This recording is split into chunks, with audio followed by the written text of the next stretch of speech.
नमस्कार अनि हार्दिक स्वागत छ यो टेलिभिजनको कार्यक्रम सिनेप्लेक्समा। म तपाईहरुकै राज श्रेष्ठको दर्शकबिन फेरि पनि आज नेपाली चलचित्र उद्योगकै बारेमा कुराकानी गर्यौं। अब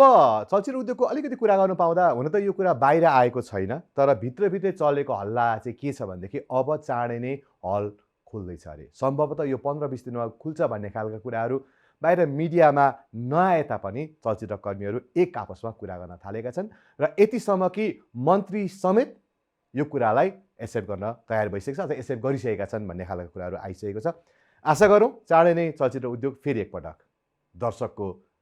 घरमा, दर्शकको मनमा, दर्शकको मन मस्तिष्कमा बसोस् र दर्शक पनि चलचित्र हेर्नका लागि हलमा आउन्। हामी यति मात्र भन्न सक्छौँ। अब आजको मेरो गेस्टको बारेमा कुरा गरौँ। मैले भनिसकेँ हामी चलचित्र उद्योगकै कुरा गर्छौँ र आजको प्रस्तुतिमा चलचित्र उद्योगको कुरा अलिक कम गर्छौँ र चलचित्र उद्योग बाहिरको कुरा गर्छौँ यो कार्यक्रममा। र नेपाली चलचित्र उद्योगको सफल अभिनेत्री मध्येकी एक हुनुहुन्छ आजको मेरो गेस्ट। थुप्रै नेसनल इन्टरनेसनल अवार्ड पनि पाइसक्नु भएको छ र दर्शकले अत्यन्तै मन पराउनु भएको अभिनेत्री हुनुहुन्छ र एउटा उपमा पनि पाउनु भएको छ। उहाँको जोडीले राष्ट्रिय दाइ भाउजू भनेर पनि उपमा पाइसक्नु भएको छ। यति भनिसकेपछि धेरै दर्शकले चिनिसक्नुभयो होला आजको मेरो गेस्ट को हुनुहुन्छ भनेर। उहाँ हुनुहुन्छ सफल अनि अहिलेको चर्चित अभिनेत्री स्वस्ति महर्का। स्वागत छ यहाँलाई। थ्याङ्क यू सो मच दाइ। हाँस्नु पनि किन? होइन तपाईँले उपमा भन्नु। उपमा हो नि त होइन। राष्ट्रिय दाइ भाउजू भनेको अहिलेसम्म एकजनालाई मात्रै भनिराखेको छ, निश्चल र स्वस्तिमालाई। अनअफिसियल। त्यही भएर उपमा कम्तीमा दर्शकको माया त हो नि। कस्तो लाग्छ राष्ट्रिय दाइ भाउजू, राष्ट्रिय भाउजू होइन? हामीले त भन्न मिलेन होला, अरूले राष्ट्रिय भाउजू भन्दा कस्तो लाग्छ? त्यस्तो मलाई भन्नाले एकदमै न्युट्रल फिलिङ छ मलाई। त्यस्तो भन्नाले वा भयङ्कर खुसी भन्ने पनि छैन, यहाँ किन भन्यो होला भन्ने। किन भनेको होला तपाईँको विचारमा चाहिँ किन भन्यो होला स्वस्तिमा र निश्चललाई राष्ट्रिय दाइ भाउजू? यस्तो चाहिँ पहिला यो चाहिँ कसरी भयो भन्दाखेरि अलि इनिसियल फेजको कुरा गर्दाखेरि चाहिँ मेरो भर्खर फर्स्ट फिल्म रिलिज भएको थियो होइन। अनि अब निशालाई त अब अलरेडी सबैजनाले धेरैले चिन्नुहुन्थ्यो होइन। अब अडियन्सहरूदेखि लिएर सबै भित्रको मान्छेहरूले पनि। अनि निशल दाई भनिराख्नु भएको थियो। अनि म भर्खर आउँदाखेरि मेरो फिल्म रिलिज भयो अनि सोसियल मिडियामा जे होस् भन्छ राम्रो सबैले एप्रिसिएट गरिदिरहनु भएको थियो। नयाँ एक्ट्रेस आएको छ, राम्रो काम गरेको रहेछ भनेर सोसियल मिडियामा चाहिँ एकदम धेरै अडियन्सहरूले एप्रिसिएट गरिदिनु भएको थियो। अनि त्यही टाइममा ठ्याक्क त्यसपछि राइट आफ्टर द्याट एकदमै अनएक्सपेक्टेडली मेरो बिहाको कुरा आयो नि त निश्चल मेरो। अनि सबैजनाले जिस्किँदै अब त भाउजू भयो, अब तेरो भाउजू भाउजू भाउजू भन्दा भन्दै यसरी निश्चललाई दाइ भाउजू यसरी आएको थियो कुरा चाहिँ। अनि भन्दा भन्दै अहिले चाहिँ अब निश्चललाई चिनिरहेको मान्छे मलाई अब नर्मली भाउजू भन्ने भएको भएर। यदि राष्ट्रिय दिदी भेनाजु भनेको भए के हुन्थ्यो होला इमेजिन गरौँ न होइन।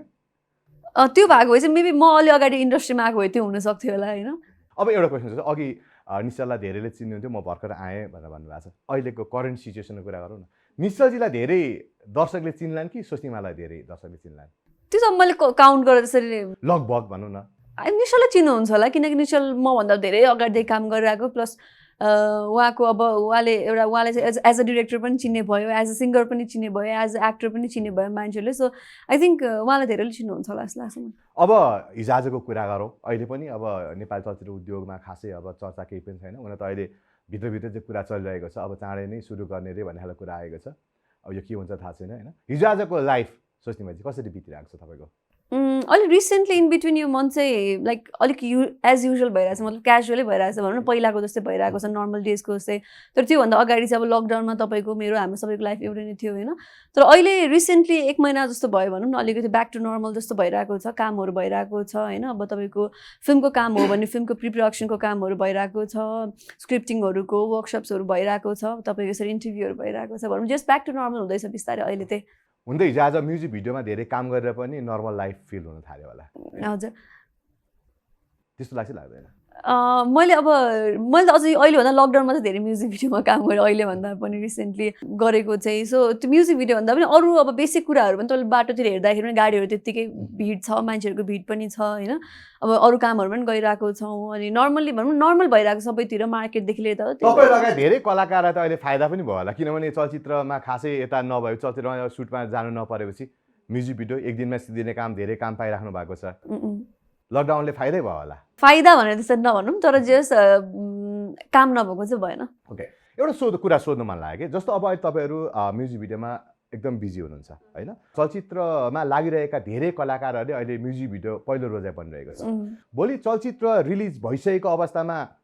तपाईँ लगायत जो अहिले म्युजिक भिडियो धेरै इन्भल्भ हुनुभएको छ ती कलाकारले अभिनय गरेका चलचित्रहरू ब्याकफायर हुनुपर्ने अवस्था अथवा हुने अवस्था छ कि छैन किन अहिले तपाईँहरूलाई नर्मल्ली देखिरहेको छ कि तपाईँ पल पूजा लगायतका धेरै कलाकारहरूलाई टेलिभिजनमा युट्युबमा धेरै देखिरहेको छ कि यसले गर्दा असर पर्ला कि नपर्ला तपाईँहरूको मुभीलाई चाहिँ मैले त तपाईँले मेरो कुरा गर्नुहुन्छ भने मैले यो कहिले फेब्रुअरीदेखि त तपाईँको लकडाउन सुरु भयो होला होइन गरेर 5वटा म्युजिक भिडियो गरेको तर हेर्दा सबैजनाले कति धेरै आयो जस्तो कुरा गरौँ न होइन तपाईँकै अब समकालीन त धेरै अहिले म्युजिक भिडियोमा व्यस्त हुनुहुन्छ उहाँहरूको दिनको एउटा गीतहरू रिलिज भइरहेको अवस्था राम्रो गीत रिलिज छ भने आई थिङ्क घाटा हुँदैन होइन अब नराम्रो जे पनि नराम्रो छ या अडियन्सले के गरेको भन्ने छ भने चाहिँ आई थिङ्क ब्याकफायर हुन्छ होला तर having shed that music video पनि कामै हो होइन तपाईँलाई फिल्ममा ह्याम्पर गर्दैन या फिल्मको टाइमिङलाई ह्याम्पर गर्दैन भने तपाईँ मलाई पर्सनली सोध्नुहुन्छ भने म फिल्म भएको बेला म्युजिक भिडियो अलिकति अभोइड गर्छु किन भन्दाखेरि अब धेरै कुरा जुझ्ने हुन्छ गीत जुधिरहेको हुन्छ पोस्टर्सहरू जुधिरहेको हुन्छ धेरै कुरा जुझ्ने भएको भएर फिल्म भएको बेलामा चाहिँ म आफै पनि अभोइड गर्छु तर अहिलेको केसमा चाहिँ आई थिङ्क काम राम्रो गर्नुहुन्छ या गीत राम्रो छ या भिडियो राम्रो छ भने आई थिङ्क ब्याकफायर गर्दैन होला अब तपाईँको डेली बेसिसमा आउँछ भने चाहिँ मेबी अलिकति केही न केही ह्याम्पर चाहिँ गर्ला कि धेरै अहिले मेकरहरूले के भनिराख्नु भएको छ जुन किसिमले कलाकारहरू म्युजिक भिडियोमा लागिराख्नु भएको छ भोलि चलचित्र अलिकति घाटा होला कि मैले यही कार्यक्रममा इन्टरभ्यूमा कलाकारहरू सोध्ने गरिरहेको छु उहाँहरू फ्रिक्वेन्टली मुभीमा देखिने टिकटकमा देखिने फेसबुक लाइभमा आइराख्ने यसले गर्दा भोलिको दिनमा चलचित्रमा घाटा होला कि उहाँले अभिनय गर्नुभएको चलचित्रलाई प्रब्लम होला कि भन्ने खालको कुरा पनि गर्नुहुन्छ कि अब म चाहिँ के कुरा मान्दिनँ भन्दाखेरि तपाईँ स्क्रिनमा धेरै आउने बित्तिकै तपाईँलाई घाटा हो भन्ने कुरा चाहिँ म मान्दिनँ होइन तपाईँ लुकेर बस्नु या तपाईँ हुन्छ नि 1 वर्षमा एकचोटि मात्रै आउनु या तपाईँ हुन्छ नि अडियन्सहरूसँग इन्टरेक्सन नगर्नु चाहिँ यसलाई चाहिँ हुन्छ नि जुन एउटा स्टारडम या भन्नु न यसलाई चाहिँ अलिकति फिल्म मेकर्सहरूले हेर्दाखेरि चाहिँ यो चाहिँ राम्रो हो या यसलाई पोजिटिभली लिने कुरा चाहिँ म मान्दिनँ किन भन्दाखेरि आई थिङ्क अडियन्सहरूसँग जति इन्टरेक्टिभ हुनुभयो त्यति उहाँहरूसँग आत्मीयता बढ्छ होइन त्यो चाहिँ म मान्छु अब कामको कुरा पनि अघि मैले भने जस्तै म्युजिक भिडियोजहरू राम्रो छ या तपाईँ जे पनि काम राम्रो छ भने पोजिटिभै इम्प्याक्ट पर्छ तर त्यो बाहेक डेली बेसिसमा आउँछ तर कुनै पनि एउटा हुन्छ नि हेर्दाखेरि पनि के गीत गरेको या के भिडियो हो यस्तो मेकिङ पनि राम्रो छैन भन्ने भयो नि ब्याकफायर पर्छ होला नभए चाहिँ म त्यस्तो हुन्छ नि आउनै हुँदैन स्क्रिनमा या लाइभै आउनु हुँदैन या अडियन्सहरूसँग इन्टरेक्टिभ हुँदैन भन्ने कुरा चाहिँ म खासै मान्दिनँ जो कलाकारहरूले म्युजिक भिडियोमा काम गरिराख्नु भएको छ नि होइन हजुर तपाईँले 5वटा मात्रै गर्नुभएको छ 40-50वटा गर्ने पनि धेरै त्योभन्दा धेरै गर्ने पनि हुनुहुन्छ होइन हजुर ती कलाकारहरू वास्तवमा भन्यो भने यो अब म फ्री भयो मैले काम गर्नुपर्छ भन्ने हिसाबले म्युजिक भिडियोमा काम गरिराख्नु भएको जस्तो लाग्छ अथवा यही बेला हो पैसा कमाउनुपर्छ पैसा पनि त केही त हो यो बेलामा मौकामा किन छोड्ने भनेर काम गरे जस्तो लाग्छ अब त्यो त मैले भन्न सक्दिनँ उहाँहरू के हिसाबले गर्नुभयो 5वटा म्युजिक भिडियो तपाईँले म ग्याप बसेँ मलाई एकदमै बोर फिल भयो टाइम पास गर्न गाह्रो भनेर म्युजिक भिडियो गर्नुभयो अथवा यही मौका हो मैले 5वटा कम्तीमा 5-7 लाख 8-10 लाख त कमाउँछु भनेर काम गर्नुभयो मेरो चाहिँ 2-3 रिजनहरू छ होइन फर्स्टमा चाहिँ मैले तपाईँको लगभग 2 वर्ष जस्तो भइसकेको थियो म्युजिक भिडियोहरू गरेको थिएन होइन अनि सबैजनाले भने कतिले फोर्स गरिरहनु भएको थियो गर्दै गर्दैन कतिजना रिसाउनु पनि भयो बिचमा होइन गरेन स्वस्तिमाको भाउ बढ्यो म्युजिक भिडियो नगर्ने यति त्यता यता भनेर त्यो बिचमा पनि ठ्याक्क उहाँहरूसँग पनि गर्न पनि अब ठिकै छ अहिले काम नभएको बेला मेरो फिल्मलाई पनि ह्याम्पर गर्दैन होइन अरू तपाईँ काम नभएको बेलामा यो म्युजिक भिडियोहरू सेयर गर्दाखेरि पनि अडियन्सहरूलाई पनि केही त हुन्छ एटलिस्ट भन्ने हिसाबले पनि मैले गरेको तपाईँ फाइनेन्सियल हिसाबले पनि मैले गरेँ हो किन भन्दाखेरि तपाईँको मोनिटरी हिसाबले हेर्नुहुन्छ भने म्युजिक भिडियोमा एकदमै राम्रो छ बिङ भेरी अनेस्ट होइन एक्टर्सहरूलाई त्यो हिसाबले पनि मैले गरेँ हो किनकि तपाईँको लगभग हामी 4-5 महिना त केही पनि काम नगरिनु बसिरहेको थियो र हाम्रो तपाईँको रेन्युमरेसनको कुरा गर्नुहुन्छ भने पनि हुन्छ नि यो पनि वेजेस जस्तै हो क्या डेली वेज जस्तै त हो नि तपाईँले जति काम गर्नुहुन्छ त्यति नै पैसा कमाउनुहुन्छ होइन सो त्यो हिसाबले पनि मैले गरेँ भनौँ 2-3 रिजनहरू छ एउटा मात्रै चाहिँ म भन्दिनँ लकडाउनमा म्युजिक भिडियो गरेर कलाकारले घरै बनाउन थाल्यो भन्ने नि होला छ कि बनाउनु भयो होला राम्रो हो नि त्यो त पहिला जति काम गरे पनि एउटा घर बनाउनु भनेको सपना हुन्थ्यो एक्टर्सहरूको लागि होइन अहिले म्युजिक भिडियो मात्रै गरेर घर बनाउनु भनेको त धेरै राम्रो अचिभमेन्ट हो आशा गरौँ मुभीलाई चाहिँ त्यही मुभीलाई ह्याम्पर नगरोस् भन्ने कुरा मात्रै हो तर एट दि एन्ड हुन्छ नि डिरेक्टर्सहरूलाई या अडियन्सहरूलाई प्रब्लम छैन भने त प्रब्लम हुन्छ जस्तो लाग्दैन तपाईँको आफ्नै प्रोडक्सन हाउसबाट म्युजिक भिडियो बन्यो चट्टरुमा रेस्पोन्स पनि राम्रै आयो लगभग 3 मिलियन क्रस भएको छ लगभग 4 मिलियन कस्तो लाग्यो त्यो त रेस्पोन्स आफ्नो प्रोडक्सन हाउसले बनाएको बुढाबुढीले खेलेको कस्तो रह्यो त्यो अनुभव अलिकति अनि टपिक चेन्ज गर्छु रमाइलो भयो भनौँ मेरो लागि फर्स्ट एक्सपिरियन्स थियो होइन बिकज होम प्रोडक्सन भनेर आफू इन्भल्भ भएर कहिले पनि त्यसरी काम गरेको थिएन सो अब कुनै न कुनै दिन फिल्म गरिन्थ्यो होला आफ्नै होम प्रोडक्सनबाट या म इन्भल्भ भएर भनौँ मैले निश्चलको प्रोजेक्टमा पनि पहिला कहिले त्यसरी इन्भल्भ भएर गरेको थिएन भनौँ उसको हामी अब सँगै भइसकेपछि त लुट 2 मात्रै हो होइन त्यसमा पनि म इन्भल्भ भएको थिएन त्यही भएर यो for the very first time काम गर्दाखेरि चाहिँ ए ल म आफै पनि इन्भल्भ भएँ होइन म्यानेजमेन्टहरू यताउता हेर्नुपर्ने सो त्यो हिसाबले अलिकति एक्सपिरियन्स चाहिँ भयो भनौँ न ओके लास्ट क्वेसन यो म्युजिक भिडियोसँग सम्बन्धित तपाईँको लागि होइन जस्तो म्युजिक भिडियो पनि तपाईँले त्यतिकै राम्रो काम गर्नुभयो होइन त्यसपछि मुभीमा त्यतिकै राम्रो काम गर्नुभयो नेसनल इन्टरनेसनल अवार्डहरू पाउनुभयो होइन अन्तिममा गएर स्वस्तिमा खड्कालाई जोडिने भनेको एउटा ट्याग दिने भनेको चाहिँ कुटुमा कुटु हजुर यो नाम जोडिन्छ कि सबैतिर काम गरेर पनि लास्टमा एउटा भिडियोमा गएर चाहिँ जोडिँदा तपाईँलाई कस्तो लाग्छ स्वस्तिमा अब पोजिटिभली नै लिउँ होइन किनकि एउटा एक्टरलाई भनौँ न एउटा काहीँ न काहीँ एउटा त्यो चाहिँ एउटा मेरो लागि माइलस्टोन जस्तै हो भनौँ न मैले गरिरहेको थिएँ कतिजनाले चिन्नुहुन्थ्यो कतिजनाले चिन्नुहुँदैन थियो कतिजनाले काम एप्रिसिएट गर्नुहुन्थ्यो कतिजनाले थाहा नै थिएन मैले के काम गर्छु भनेर त्यो पछि चाहिँ एउटा मास अडियन्समा चिन्नु भएको भएर चाहिँ आई थिङ्क त्यो त अब हिस्ट्री नै क्रिएट गरिसकेको गीत भयो भने त्यसलाई चाहिँ अब मैले हुँदैन नाइ अब यो छोडौँ हुन्छ नि यसको यो कुरा गर्नलाई भन्नै मिल्दैन जस्तो लाग्छ कि दुःख लाग्छ कहिले काहीँ त हुन्छ नि मैले यत्रो काम गरेँ अवार्ड पाएको छु मैले मेहनत गरेको छु तर अन्त्यमा कुटुमा कुटु खुसी लाग्छ डेफिनेटली तर यस्तो तपाईँको मास अडियन्समा हो तर फेरि सर्टन अरू अडियन्स हुनुहुन्छ अब मेरो फिल्मको नाम लिनुहुन्छ होला मेबी अब फर इक्जाम्पल कसैले ए तिम्रो त बुलबुल भनेर खालि त्यही बुलबुलको मात्रै कुरा गर्नुहुन्छ होइन एक हिसाबले राम्रो पनि हो तर एक हिसाबले चाहिँ होइन अब त्योभन्दा बेटर गर्नुपर्छ भन्ने चाहिँ त्यो कस्तो हुँदो रहेछ क्या मतलब फर इक्जाम्पल अब कुटुमा कुटु बाहेक अब कतिजनाले भेट्दाखेरि स्टिल अहिले पनि बुलबुल हेरेको थिएँ यस्तो त्यस्तो भनेर भन्नुहुन्छ अब आई वान्ट समथिङ न्यू हुन्छ नि योभन्दा अरू केही चाहियो अब चाहिँ अब खालि I can't milk it for years कि त्यही कुरा मात्रै खालि मैले बुलबुल गराएको थिएँ या मैले कुटुमा कुटु गराएको थिएँ भन्न चाहिँ अब त्योभन्दा अरू एक स्टेप अगाडि बढ्नु पऱ्यो भन्ने चाहिँ फिल चाहिँ हुन्छ अब हामी नेपाली चलचित्रको कुरा गरौँ होइन अब सुन्नमा आएको छ चाँडै नै चलचित्र उद्योग फेरि एकपटक दर्शकमा जाँदैछन् भन्ने खालको कुराहरू आइरहेको छ अब चलचित्र उद्योग कसरी जाओस् भन्ने चाहनुहुन्छ त्यो अनुभव होइन अहिलेको जुन ग्यापमा बस्दाको अनुभव योभन्दा पहिला उद्योगको अवस्थालाई कम्पेयर गर्दा अब कसरी जानुपर्छ जस्तो लाग्छ स्वस्तिमाजी अब मैले एक्ज्याक्टली यसरी जानुपर्छ भनेर भन्दा पनि अहिले हामीले यो सर्टेन यो टाइमबाट चाहिँ पेन्डेमिकबाट चाहिँ के कुरा सिक्यो भन्दाखेरि चाहिँ हलको अल्टरनेटिभ पनि हुनुपर्ने रहेछ है भन्ने कुरा चाहिँ त्यो चाहिँ सिक्यो होइन बट ह्याभिङ सेड द्याट जहिले पनि अब अस्ति हाम्रो यत्रो टाइममा पनि हुन्छ नि कति हामीसँग कन्टेन्टहरू थियो होला जुन चाहिँ फिल्म रिलिज गर्न बाँकी थियो एटलिस्ट इन्डिया बलिउड हलिउडतिर तपाईँको ओटिटी प्लेटफर्म्सहरू भएको भएर त्यहाँ रिलिज भयो होइन जो क्युमा बसिरहनु भएको थियो हाम्रो त्यो हुन पाएन भनेपछि चाहिँ मलाई आई थिङ्क हल बाहेक अरू केही अल्टरनेटिभ पनि हुनुपर्ने रहेछ है हाम्रो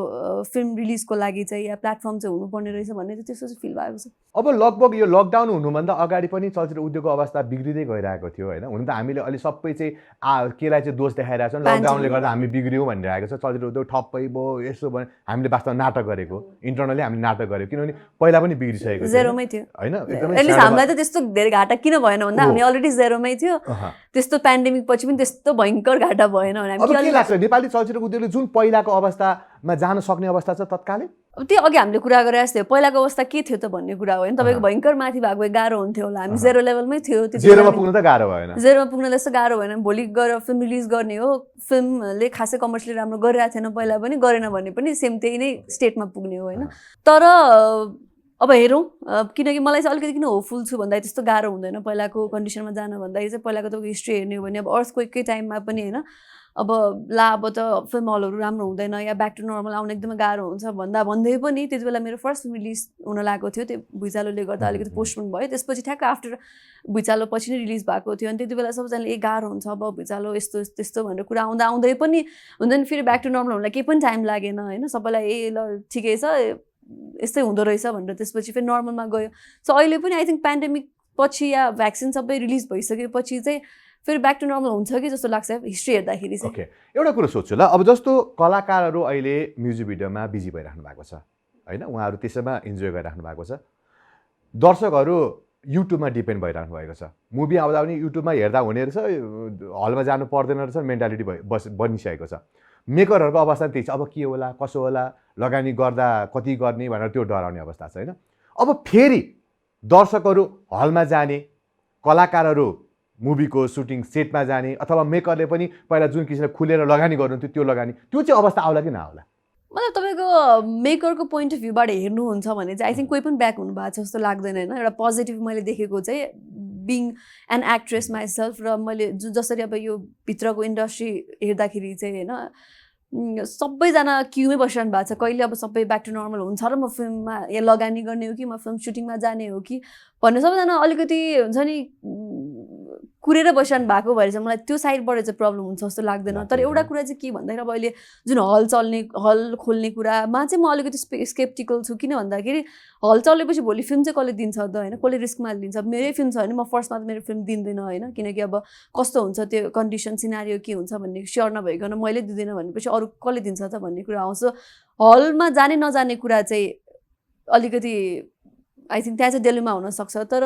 प्रोड्युसरले प्रड्युस गर्ने कुरा या डिरेक्टरले फिल्म डिरेक्ट गर्ने कुरामा चाहिँ आई थिङ्क त्यहाँ चाहिँ प्रब्लम हुँदैन होला किनकि सबैजना क्युमै बसिरहनु भएको छ मैले स्क्रिप्ट पढिरहेको छु अहिले कतिवटा होइन सबैजना अब अब ब्याक टु नर्मल भइसकेपछि अब भ्याक्सिनेसन आउने बित्तिकै हामी फ्लोरमा जानुपर्छ है भनेर क्युमा बसिरहनु भएको छ त्यो हिसाबले चाहिँ प्रब्लम नहोला तर त्यो हलको कुरामा चाहिँ अलिकति एउटा दर्शकको रूपमा एउटा नर्मल अडियन्सको रूपमा भनौँ जस्तो राज हमाल दाइले पनि अहिले हल खोल्नु हुँदैन भनेर बोल्नुभयो होइन त्यसका केही विरोध पनि भए सपोर्ट पनि भए तपाईँ के चाहनुहुन्छ अहिलेको अवस्थामा हल तुरुन्तै खोल्न ठिक छ कि छैन किनभने हल खोल्ने हल्ला भइरहेको छ क्या अहिले चर्चा चलिरहेको छ कि तपाईँ के भन्नुहुन्छ स्वस्तिमाजी त्यो अघि मैले भनेको कुरा जोड्न चाहन्छु कस्तो भन्दाखेरि अब हल खोल्दा त राम्रो हो होइन तर खोलेर त्यसको रिजल्ट के हो त भन्ने कुराले धेरै ठुलो कुरा किनकि खोल्नु मात्रै ठुलो कुरा होइन खोलेर त्यसको रिजल्ट के आउँछ भन्ने कुरा हो तपाईँको सबै सेफ्टीका साथ खोलिन्छ हुन्छ नि अब सेफ्टी गाइडलाइन्सहरू लिएर चाहिँ अब भोलि हल खोल्नु ठुलो कुरा होइन होइन किनकि तपाईँको धेरै पब्लिक प्लेसेसहरू खुलिसकेको छ होइन बाटो त्यत्तिकै भिड छ मार्केटहरू त्यत्तिकै भिड छ भनेपछि तपाईँको अझ तपाईँको सिनेमा हल भनेको सेफ्टी गाइडलाइन्स युज गर्न सक्ने ठाउँ होइन त्यहाँ चाहिँ प्रब्लम भएन तर खोलिसकेपछि फिल्म चाहिँ कसले दिन्छ या रिस्क चाहिँ कसले लिन्छ भन्ने कुरा चाहिँ ठुलो प्रब्लम होला ओके मिस टिनमा टप 5मा आउनुभयो 7 वर्ष अगाडिको कुरा हो अब तपाईँ अब मिस नेपाल तपाईँको पनि एउटा सपना थियो होला त्यो सपना त तपाईँले पुरा गर्न सक्नु भएन त्यसपछि यता आफ्नो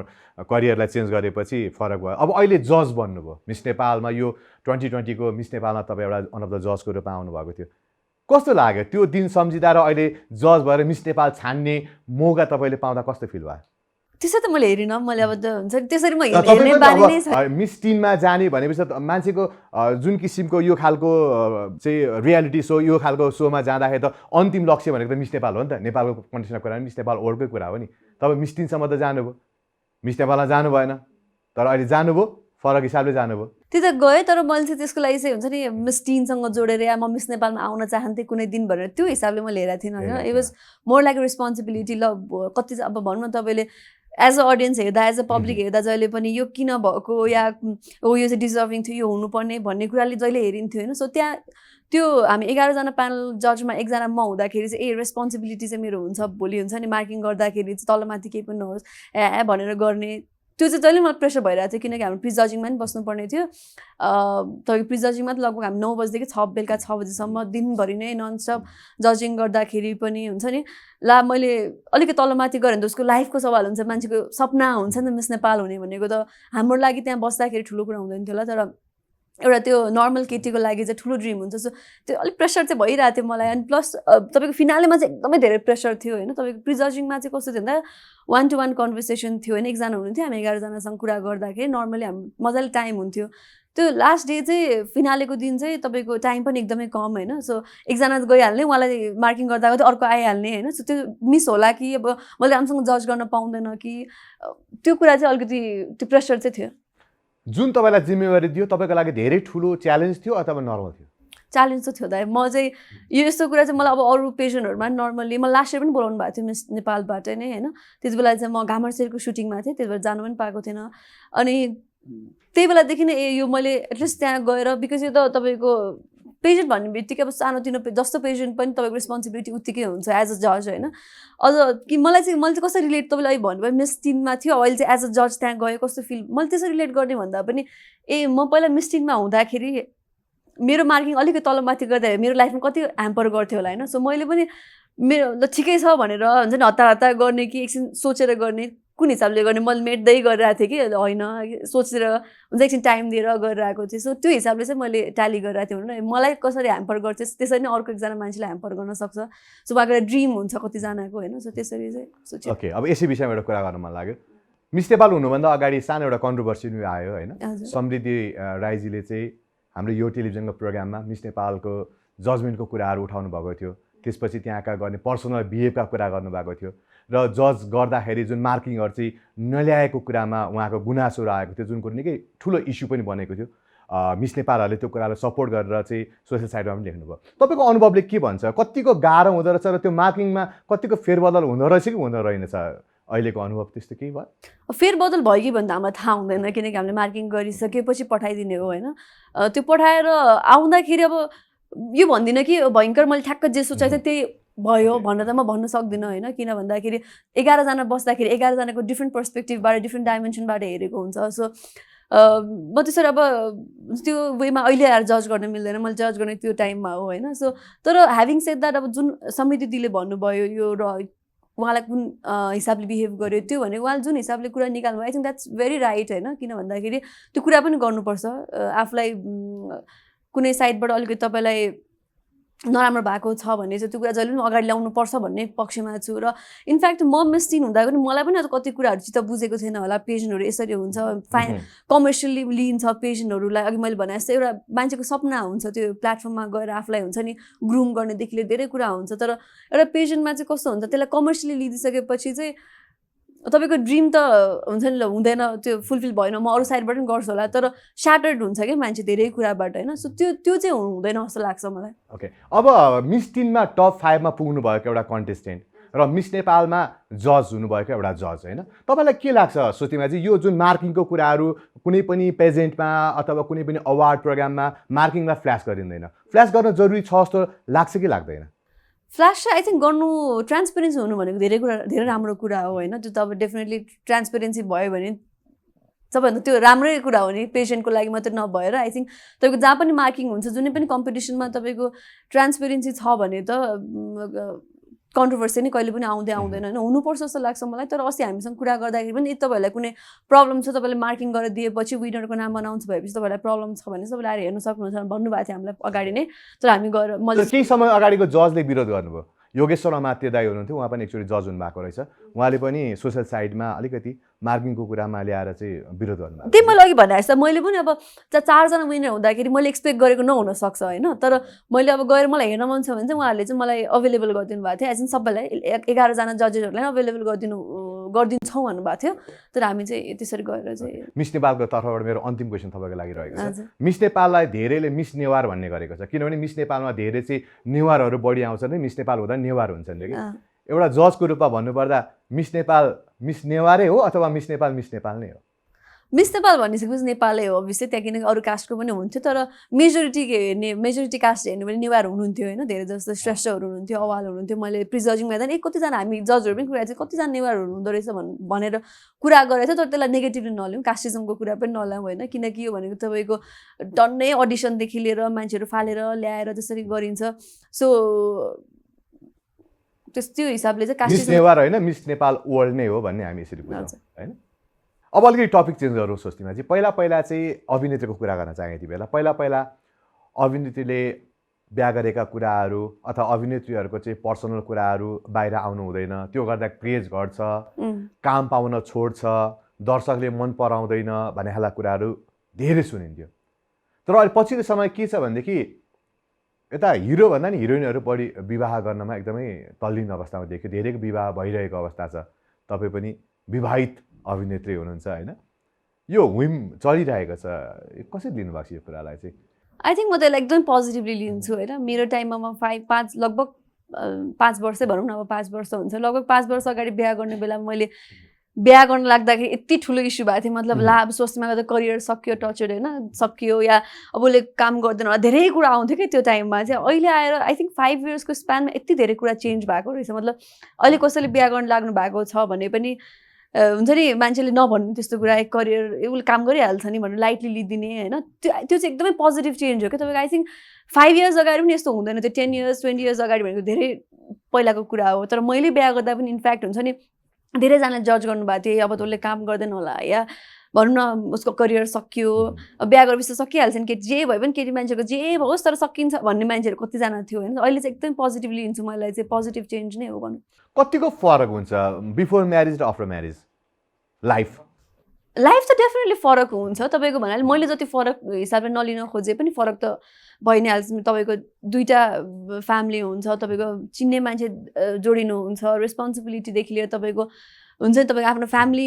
जोसँग तपाईँ ब्रटअप हुनुभएको त्यो फ्यामिली त तपाईँ आफूसँग हुँदैन होइन त्यो हिसाबले चेन्ज हुन्छ तर अहिले कामको पर्सपेक्टिभबाट चाहिँ मैले एकदमै कम चेन्जेस मात्रै देखेको छु धेरै पहिलाका अभिनेत्रीको कुरा गर्ने हो भने विवाहपछि त लगभग उहाँहरू हराउनुभयो चलचित्र उद्योगबाट हराउनुभयो कोही विदेश जानुभयो होइन त्यो बेला त त्यस्तो थियो नि त हो त्यही म जहिले पनि यही कुरा भन्छु कि तपाईँको यो भनेको चाहिँ तपाईँको आफ्नो चोइसको कुरा हो क्या तपाईँलाई जहिले पनि अब मैले अघि भने जस्तै मेरो टाइममा मान्छेले हेर्दाखेरि चाहिँ अब तपाईँलाई कति अहिले बिहा गरेर एक्ट्रेसहरूलाई तपाईँले सोध्नुहुन्छ भने स्वस्तिमाले नि बिहा गरेर करियर बढाइरहेको छ भन्ने इक्जाम्पल दिनुहुन्छ त स्वस्तिमाको फरक छ मैले बुझेसम्म स्वस्तिमालाई बिफोर म्यारिज मम्मीले साथ दिनुभएको थियो होइन र आफ्टर म्यारिज निश्चलले साथ दिनुभयो र स्वस्तिमाको करियरमा जसरी मम्मी र निश्चलले साथ दिनुभयो सबै अभिनेत्रीले त्यसरी साथ पाउँछ भन्ने पनि छैन नि त तपाईँको वर्षा राउतले पनि आई थिङ्क काम गरिरहेको छ तपाईँले हेर्नुहुन्छ आँचल शर्माले पनि काम गरिरहेको छ होइन सो तपाईँको अब सपोर्ट गर्ने मान्छे नहुँदा गाह्रो चाहिँ हुन्छ तर इम्पोसिबल हुँदैन भन्छु म जहिले पनि होइन मेरो इनफ्याक्ट मेरो मम्मीले नै मलाई सपोर्ट नगरे भए मलाई एकदमै गाह्रो हुन्थ्यो होला काम गर्न तर इम्पोसिबल होइन त्यो कुरा बिहा गरिसकेपछि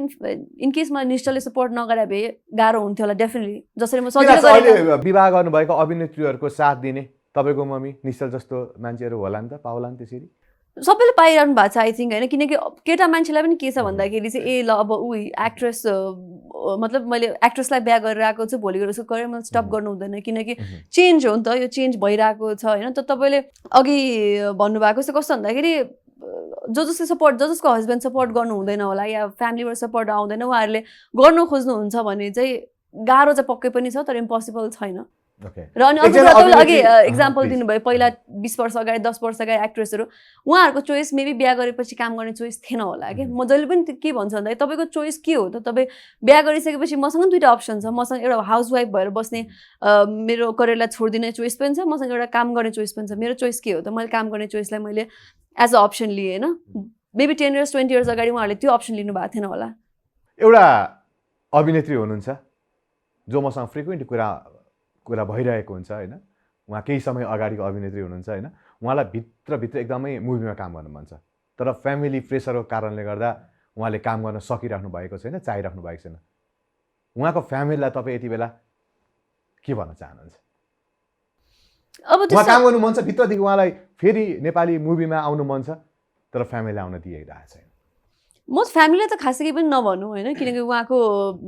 सोच के हो उहाँहरू कसरी ब्रटअप हुनुभएको छ भन्ने कुरा त्यहाँबाट देखिन्छ होइन तपाईँपछि हामी चेन्ज वुमेन एम्पावरमेन्ट यो त्यो भनेर कति कुरा गरिरहेको हुन्छौँ त्यो उहाँलाई थाहा नै छ होला सबै कुरा होइन त्यो फ्यामिलीलाई पनि थाहा होला चेन्ज भने के हो कसैको लाइफमा तपाईँको इन्टरफेरेन्स कतिको हुनुपर्छ र अरूको लाइफ हुन्छ नि मैले कसैलाई सेक्रिफाइस गरेर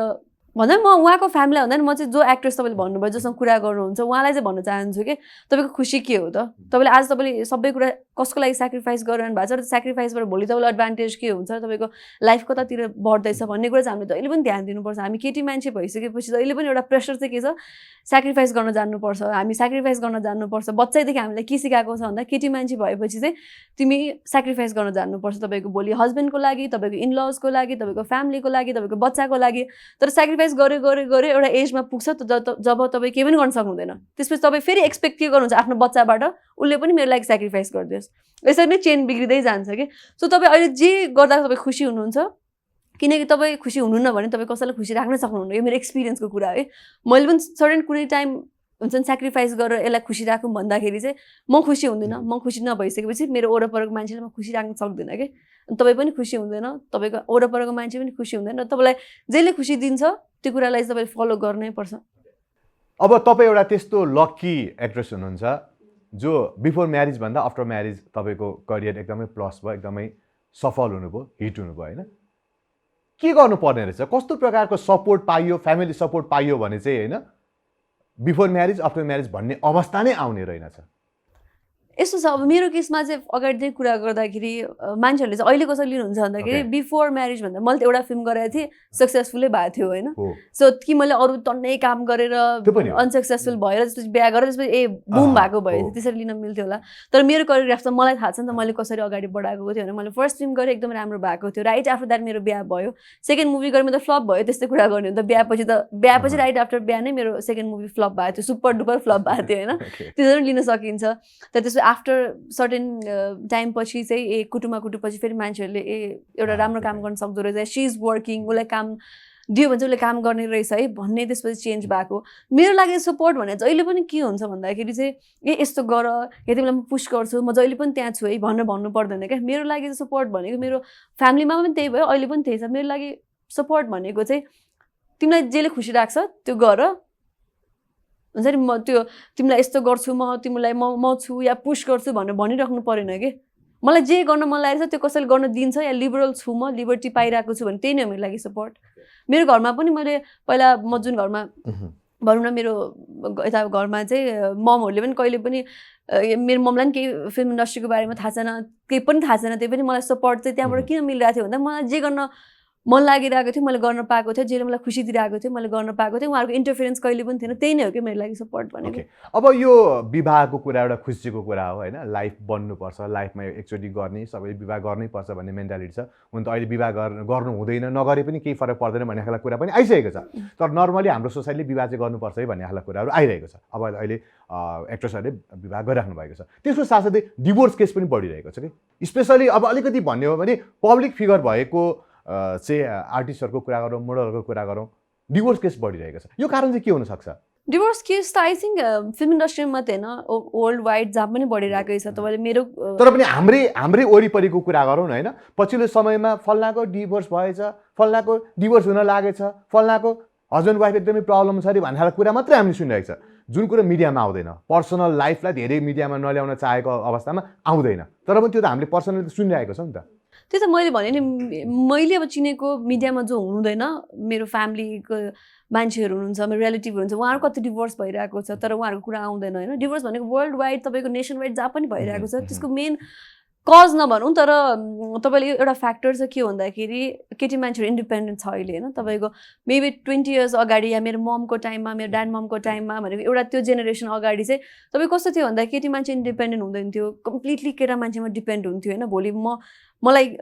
कसैले हुन्छ नि या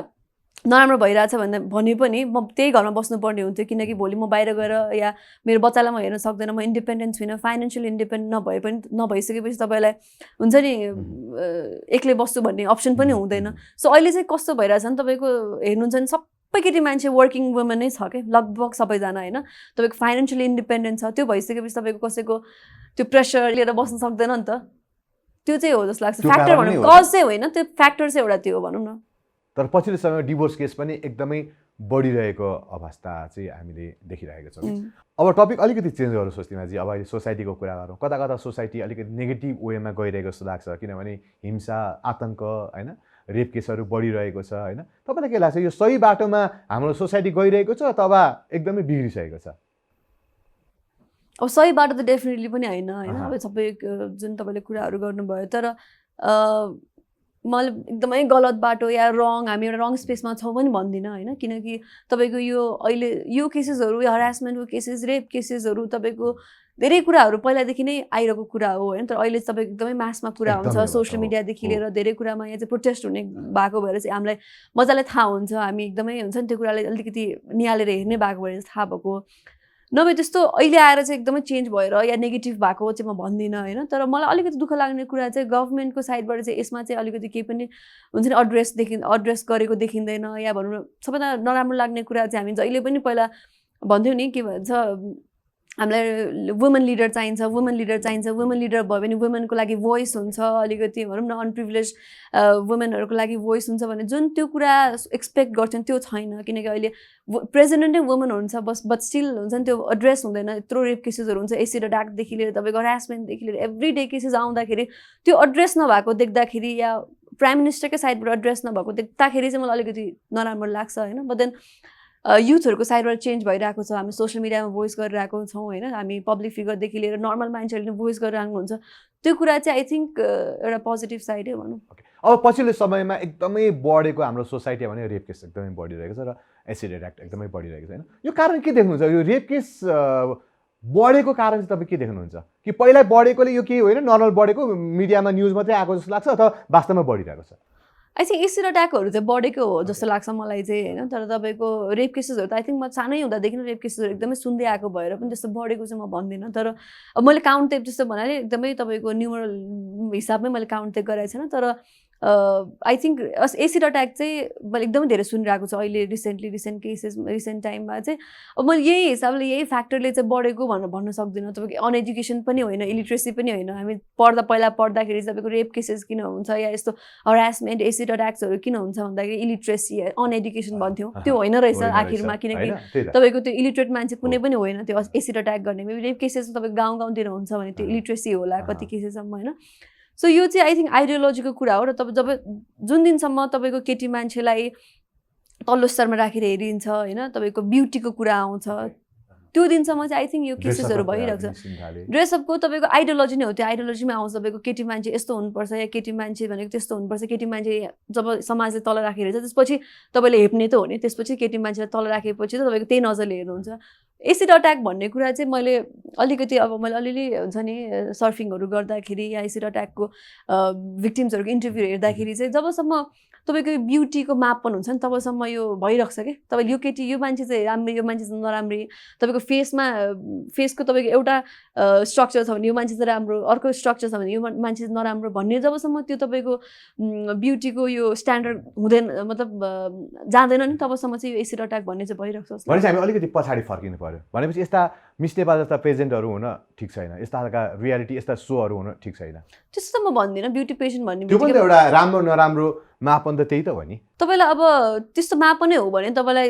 जहिले पनि विनर भएको मान्छे सबैलाई राम्रो लाग्नुपर्ने हो होइन कसैलाई राम्रो लाग्छ कसैलाई राम्रो लाग्दैन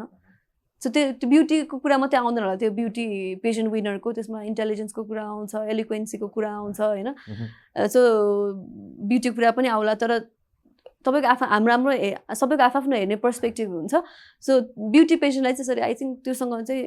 कम्पेयर गर्न मिल्दैन अब रेपको कुरा गर्ने बित्तिकै सबभन्दा पहिलो आरोप भने मेललाई लगाइन्छ कि धेरै जस्तो चाहिँ हामीले त्यो सोसियल साइटतिर हेर्ने हो भने रेप गर्ने बित्तिकै केटालाई तथा नाम गाली गर्ने यो केटा भनेको जातै यस्तै हो तेरो मम्मीले बाबाले तँलाई यसरी सिकाएको थियो यस्तो खालको कुरा आउँछ तपाईँको विचारमा के लाग्छ यो रेप केसमा केटाको नै हात हुन्छ उनीहरूकै बढी डेफिनेटली त्यो त अब अहिलेसम्म जुन केसेसहरू आइरहेको छ त्यो त केटा मान्छेकै हात देखिन्छ होइन तर त्यो भनेर जेनरलाइज पनि गर्न मिल्दैन देयर फ्यु केसेस होला जहाँ चाहिँ अब तपाईँको इन्भल्भमेन्ट केटी मान्छेको इन्भल्भमेन्ट पनि भइरहेको छ आफ्नो जब केटाहरूमाथि यस्तो खालको आरोप लगाइन्छ तपाईँ एउटा केटी हुनुभयो कस्तो फिल हुन्छ तपाईँलाई चाहिँ त्यो चाहिँ केटा मान्छे केटी मान्छे भनेर म हेर्दिनँ त्यो चाहिँ एउटा म चाहिँ क्रिमिनलको रूपमा हेरिन्छ तपाईँको केटा मान्छेले रेप गरेछ मेल जेन्डर यो त्यसरी त्यो हिसाबले हेर्नु पनि हुँदैन एउटा त्यो चाहिँ तपाईँ केटा मान्छे त्यो केटा मान्छे डिफ्रेन्ट हो होइन त्यो क्रिमिनल हो तपाईँ नर्मल मान्छे हुनुहुन्छ होइन हो त्यो हिसाबले हेरिन्छ त्यो जेन्डर सबै केटालाई जेनरलाइज गरेर सबै जेन्डरलाई जेनरलाइज गर्नु त्यो हुँदैन त्यो मान्छे भने क्रिमिनल हो एउटा केटा मान्छे हो तपाईँको रेप केसेसमा कतिजना तपाईँले हेर्नुहुन्छ भने यो बेचबिखनको कुरामा केटी मान्छेको बेचबिखनको कुरामा केटी मान्छे धेरै इन्भल्भ भइरहेको देखिन्छ होइन सो त्यसरी जेन्डरलाई चाहिँ जेनरलाइज गर्नु हुँदैन ओके अब टपिक फेरि चेन्ज गरौँ होइन केही समय अगाडि तपाईँले एउटा राम्रो काम गर्नुभयो समाजलाई एउटा लेसन दिने काम गर्नुभएको छ होइन तपाईँले आफूले युज गर्नुभएका ड्रेसहरू कतिपय युज नगर्नुभएका ड्रेसहरू होइन बाहिर बेचेर होइन त्यसलाई चाहिँ डोनेसन गर्नुभयो रेस्पोन्स कस्तो आयो त्यो अलिकति मलाई कुरा गर्नु मलाई किनकि सम्भवतः यो पहिलोचोटि हुनुहुन्छ उनीहरू फ्रीमा दिएको त धेरै नै दिइराख्यो डोनेट गरिराखेको त ठुलो कुरा भएन तर त्यसलाई चाहिँ सेल गरेरै त्यहाँबाट आएको पैसालाई डोनेटै गर्ने खालको चाहिँ पहिलो पनि हुनसक्छ होइन यो अलिकति कुरा गरौँ न अब होइन थ्रिफ्टिङ त भइरहेकै हुन्छ तपाईँले मिस नेपालहरूको पनि पहिला भएको थियो होइन तर उहाँहरूको अब के कजको लागि चाहिँ मलाई त्यस्तो मजाले मैले ब्रिफमा थाहा छैन तर थ्रिफ्टिङ चाहिँ पहिला एक दुईचोटि अरूहरूले पनि गरिराख्नु भएको थियो पब्लिक फिगर्सहरूले मैले चाहिँ योपालि गर्दाखेरि चाहिँ एकदमै राम्रो रेस्पोन्स आएको थियो मान्छेहरूले पनि यस्तो पनि हुँदो रहेछ या हुन्छ नि एकदमै राम्रो काम गर्नु मिडियामा धेरै आएर पनि होला राम्रै भयो नि त रेस्पोन्स पनि राम्रो आयो मेबी त्यही भएर पनि होला मान्छेहरूले चाहिँ यस्तो पनि हुँदो रहेछ भन्ने भयो तर थ्रिफ्टिङहरू आई थिङ्क वर्ल्ड वाइड एकदमै अहिले चाहिँ कस्तो खालको हेराइ हुँदो रहेछ यो त्यही मलाई पनि फर्स्टमा आउँदाखेरि चाहिँ मान्छेले किन्ला र भनेको मतलब कस्तो मान्छे अलिकति अनप्रिभिलेज मान्छेले त लिएला होइन तपाईँको एकदम कम पैसामा मैले त्यो जुन फाउन्डेसनबाट गरेको उहाँहरूको अलरेडी एउटा स्टोरै छ कि त्यो स्टोरमा यति धेरै प्याक हुन्छ मान्छेहरू हुन्छ नि तपाईँको 10 रुपिसदेखि स्टार्ट हुन्छ पैसा होइन लुगाको रेट 10 देखि 200सम्म मात्रै हो त्यहाँ चाहिँ मान्छेहरूको भिडै हुन्छ त्यहाँ अलिकति अनप्रिभिलेज मान्छेहरू पनि आउनुहुन्छ कतिजना होइन त्यो हिसाबमा ठिक छ तर मलाई चाहिँ कस्तो लागेको थियो भन्दाखेरि कस्तो मान्छे आउनु होला त किन्नको लागि कस्तो मान्छे सपोर्ट गर्नुहुन्छ त जस्तो लागेको थियो तर त्यहाँ आउँदाखेरि हुन्छ नर्मली हामी जस्तो मान्छेहरूले आएर किन्ने अनि पछि यही कुरा सपोर्ट गर्नुपर्छ होइन यो थ्रिफ्टिङ भनेको चाहिँ गुड फर इन्भाइरोमेन्ट पनि चाहिँ एकदम इन्भाइरोमेन्टको लागि पनि राम्रो हो यसले अब मैले किनिरहेको सामानको पैसाले कसैलाई हेल्प हुन्छ भने झन् राम्रो हो त्यो त डबल बेनिफिट हो होइन सो त्यो हिसाबले एकदमै राम्रो रेस्पोन्स आएको थियो ती आउनेहरू मध्ये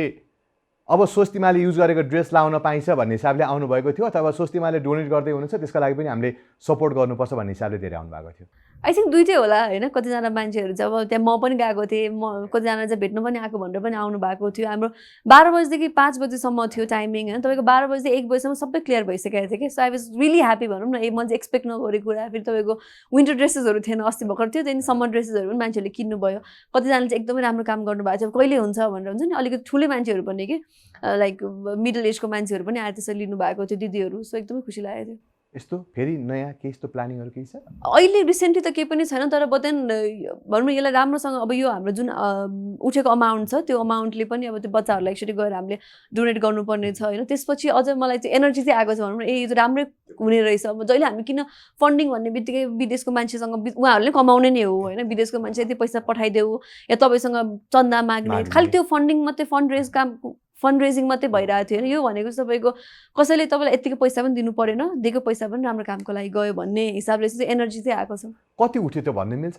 यो त समाजको लागि एउटा राम्रो मेसेज जान सक्छ नि हजुर म लगभग मेरो त्यस्तो धेरै सामानहरू चाहिँ थिएन तर त्यहाँनिर अरू तपाईँको हामी जम्मा तपाईँको म्याक्सिमम् प्राइस भने 1000 रुपिस मात्रै थियो होइन तपाईँको लगभग 200 स्टार्ट गरेर 1000 धेरै पिस अफ ड्रेस पनि थिएन तपाईँको 35,000 समथिङ भनेर भन्नुभएको थियो ओके यस्तै काम अझै गर्नु होला गर्दै जानु होला समाजमा एउटा केही सिकाउनु नि त पऱ्यो समाजलाई एउटा केही मेसेज पनि त दिनु पऱ्यो नि होइन ठिकै छ समय दिनु धन्यवाद र यति बेला यो टेलिभिजन हेरेर दर्शक बसिराख्नु भएको छ हाम्रो कुराकानी हेरेर बसिराख्नु भएको छ उहाँलाई के भन्न चाहनुहुन्छ थ्याङ्क यू सो मच हाम्रो यति बेरसम्म हाम्रो इन्टरभ्यू हेरिदिनु भयो र अझ पनि अब हुन्छ नि लकडाउन त सकिसकेको छ तर ब्याक टु नर्मल भइसकेको छैन सो सबैजना राम्रोसँग बस्नु होला आफ्नो हेल्थको केयर गर्नु होला र होपफुली अब चाँडै भ्याक्सिन रिलिज हुन्छ होला होइन भ्याक्सिन आउटब्रेक भइसकेपछि हामी ब्याक टु नर्मल भइहाल्छौँ त्यसपछि सँगै बसेर फेरि फिल्म हेरौँ होला त्यति दिनसम्मको लागि टेक केयर हस् समय थ्याङ्क यू सो मच दाइ दर्शकवृन्द आज हामीले कलाकार स्वस्तिमा खड्कासँग कुराकानी गऱ्यौँ उहाँको बारेमा विविध प्रकारका कुराकानी गऱ्यौँ पक्कै पनि तपाईँले इन्जोय गर्नुभयो होला भन्ने मैले आशा लिएको छु र कार्यक्रमलाई तपाईँले युट्युबमा पनि हेर्न सक्नुहुनेछ आगामी हप्ता भेट्ने बाचा गर्दै आजको कार्यक्रमबाट सम्पूर्ण युनिटसहित म कार्यक्रम सञ्चालक राज श्रेष्ठ बिदा चाहन्छु हस्त नमस्ते बाई लभ यु यो टेलिभिजन हेर्दै गर्नुहोला